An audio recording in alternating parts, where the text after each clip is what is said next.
How to fix Facebook stories problem on your Facebook account. Hello guys, how it's going? Today I'm gonna show you and share with you how to do this.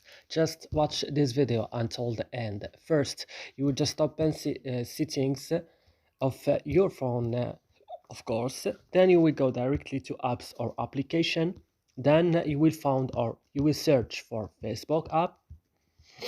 As you see, I will open it and then I will go directly to storage, and on storage I will go to the bottom of the screen and click on clear data. Then I will click OK and my problem will fixed.